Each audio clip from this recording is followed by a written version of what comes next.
The third parak of Pirkei Avos begins, Akvaya ben Mahalalel Omer. Akvaya the son of Mahalalel said, Histakel b'shlosha devarim ve'ein atabali de avera. If you look at the three things, these three things, you'll never sin.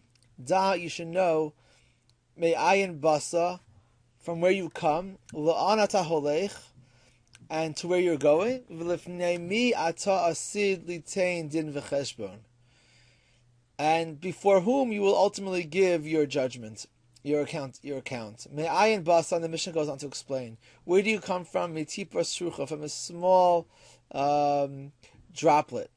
Ula'an ata holech, and to where are you going? L'mekom afar rima v'toleya, to a place of worms where you'll be eaten in the earth. V'lifnei mi ata asid litain din v'cheshbon, and before whom will you ultimately give your din v'cheshbon, your final reckoning?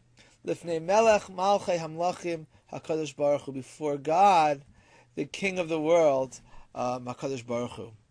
Here, I think the point of the Mishnah is to say that the way to avoid sin, which is essentially the succumbing to physical desire, is to recognize that your physical body has a very, very humble beginning and a humble ending, relatively unimportant, relative to how great of a responsibility we have, that we're ultimately standing for God. Our spirits will stand before God, and that's the thing that really matters. And therefore, we shouldn't sin, because we should recognize how important our spiritual responsibility is, and how relatively unimportant our physical significance is.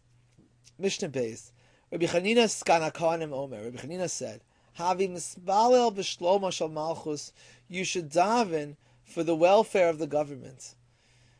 Here he's saying, even though the governments were generally or often not very kind to the Jewish people, nevertheless, we should pray for their well-being and welfare. Because if it's not for the fact that there was a fear of government in society, ish esre'ehu chayim bela'o, man would eat each other alive. In other words, there'd be anarchy and chaos. So even if the government is not particularly kind or good, we should still recognize that it's better to have them than not to have them, and therefore we should daven that they should continue to exist. The Mishnah continues, Rabbi Chanina ben Trajan Omer, Shnayim sheyoshvim ve'ein beinehem divrei Torah, two people who are sitting and don't have divrei Torah between them. Two people sitting together without learning, harezem moshav leitzim. This is an idle gathering. Shenemar moshav leitzim lo yashav. And amongst those who sit and don't learn, God is not there.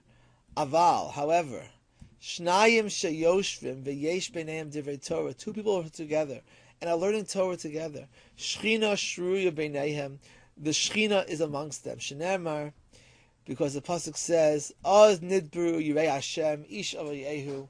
Then they will speak. Those who fear God will speak ish avayehu, one man to his friend. Vayakshev ad Hashem, and God listens. Vayishma, and he hears. Vayikasev sefer zikaron lefanav, and he will write in his book of reckoning, Lirei Hashem u'lechoshvei shemo, those who fear and recognize Him. So when two people are learning Torah together, God is there writing, taking notes. Ainli el shnayim. This only says two. Minayin shafilu echad sheyoshev v'osik v'Torah. How do you know that it's even if one person is learning? Shekadosh Baruch Hu kovei lo schar, that he gets rewarded. Shenemar yeshev v'adad v'yidom ki natal alav, that he will sit quietly alone because God put him there. So even when a person's alone, he gets schar for learning the Torah. The point of the Mishnah seems to be that when two people are learning, it's a greater advantage than when one person is learning, because you could benefit from the joint abilities of the two people to understand the Torah. But more importantly, or more broadly, the Mishnah is saying that when people learn Torah, the Shekhinah is there. God is there. What does it mean that God is there? What it means is that when we study the Torah, we're encountering God. God is there because learning the Torah isn't just an intellectual exercise, but it's a spiritual experience, spiritual in the sense that when we read the Torah, which is God's wisdom that He's given to us, we are encountering God. God is there because there's godliness in the Torah that we're learning, and it's not merely just a book of laws. And that goes for Torah Shebechsav as well as Torah Sheba'al Peh. Mishnah Gimel continues on this theme. Rabbi Shimon Omer, Shlosha she'achlu al shulchan echad, v'lo amru alav divrei Torah, ki'ilu achlu mizivchei mesim. 3 people who were sitting at a table together and didn't say any divrei Torah. It's like they ate from offerings that were dead. Terrible. Shenamar ki chol shulchanos melo ki tzoa b'li makom. This is a disgrace. Ava shlosha she'achlu al shulchan echad, but 3 people who sit at one table to eat. V'amru alav divrei Torah, and they said divrei Torah. Ki'ilu achlu mishulchano shel makom. It's like they ate from the table of God. Shenamar vaydaber elai zeh shulchan asher lefnei Hashem. So this Mishnah continues with the idea that we're with God when we're learning Torah, but in particular focuses on people who are eating, and it doesn't seem to me to be saying that it's so important to learn every second, even when you're eating. What the Mishnah seems to be saying that in particular, when we eat, is particularly an important time to learn Torah, and that can transform the table or the eating experience. It's a table of God. And I think here it's pointing to a broad issue as well, and that is that when we eat, we're doing something that's purely physical. We're attending to our physical needs.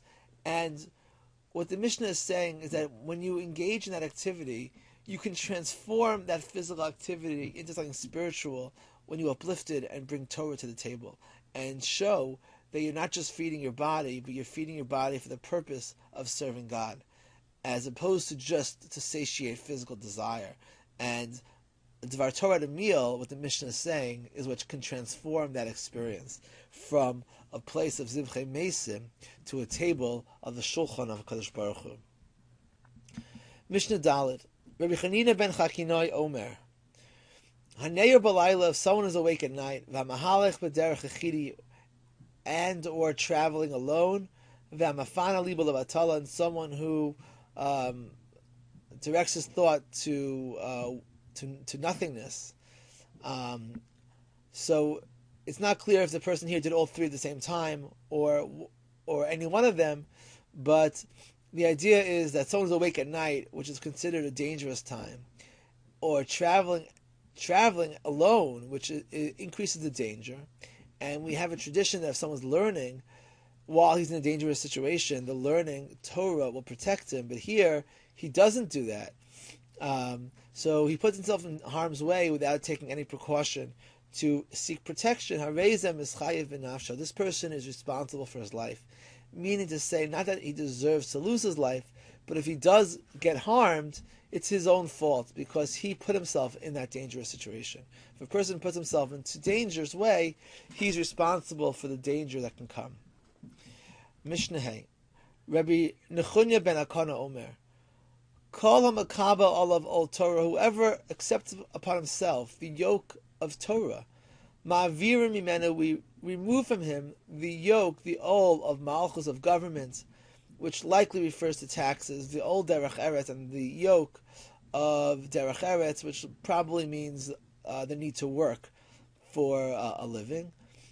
V'kol haporek mimenu ol Torah, whoever does not accept the responsibility of Torah, knows in Allah, then he does get the ol of malchus and the ol of derech eretz. This Mishnah seems to be a stark contrast with some of the other Mishnayos in Pirkei Avos, in particular Perek Bet, Mishnah Bet, where the Mishnah says, Rabbi Gamliel beno shel Rabbi Yehuda Hanasi Omer, Yafet Talmud Torah im derech eretz, Torah should be accompanied with derech eretz, sheyegias shneihem mashkachas avon, that by engaging in both Torah and derech eretz, one avoids sin.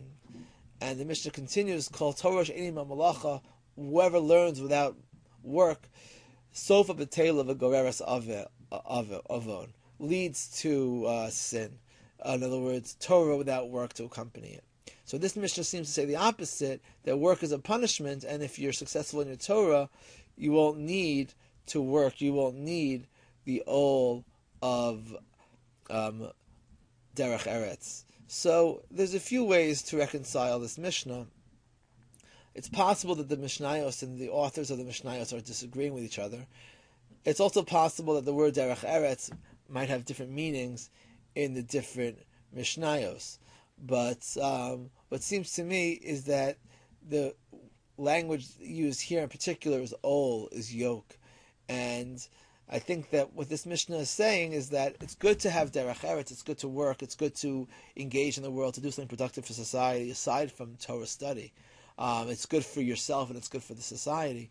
But then there's the yoke of derech eretz, the burden, which is that when a person needs to work to make money to support himself, he has to not only work enough to find fulfillment for himself, but he has to work enough to provide the money that he needs. And what the Mishnah is saying is that it won't be a yoke, it won't be a burden, it will be something which is fulfilling, but could be done in the right measure without having to do more than is necessary for fulfillment. If your Torah is your responsibility, then the derech eretz is promised to be something which is not so burdensome. But if you don't accept the Torah, then the work will be a burden. Mishnah Vav, Rabbi Chalafta ben Dosa ish kfar Chananya Omer, Asara sheyoshvim va'oskim Torah. If 10 people are learning Torah together, Shechina shuri b'nei, the Shechina is there. Shenemar Elohim nitzav ba'das el. God is among those who are learning. Minayin afilu chamisha. How do you know that it's true at 5? Also, Shenemar va'agudaso al aretz yasta. And his aguda, his handful, his fistful, will be established on earth. The fist, the hand, refers to 5 fingers. Minayin afilu shlosha. How do you know even 3? Shenemar bekerev Elohim yishpot. We will judge amongst God. Uminayin afilu shnayim. How do you know that's true even about 2? And here this Mishnah is a very similar theme to the earlier Mishnah. And here they quote the same pasuk: Az nidbru yirei Hashem ish al re'ehu vayakshev Hashem vayishma. Uminayin afilu echad. And how do you know that's true even about 1? Shenemar b'chol makom asher azkir shmi. Wherever my name is mentioned, Avo elecha v'yachticha, I'll come and bless you. So God is there.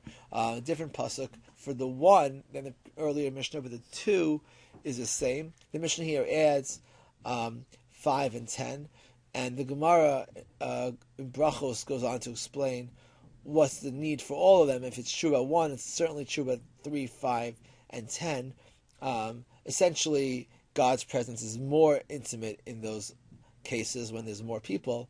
But what's also interesting to just highlight is that the case of 3 really stands alone, because the case of 3 is referring to judgment and not to Torah study. And what the Mishnah here is trying to say is that when you judge people and reconcile disputes, even though you're not necessarily studying the Torah, you're applying the Torah to bring peace to society. That's also like Torah study, and brings to it God's presence.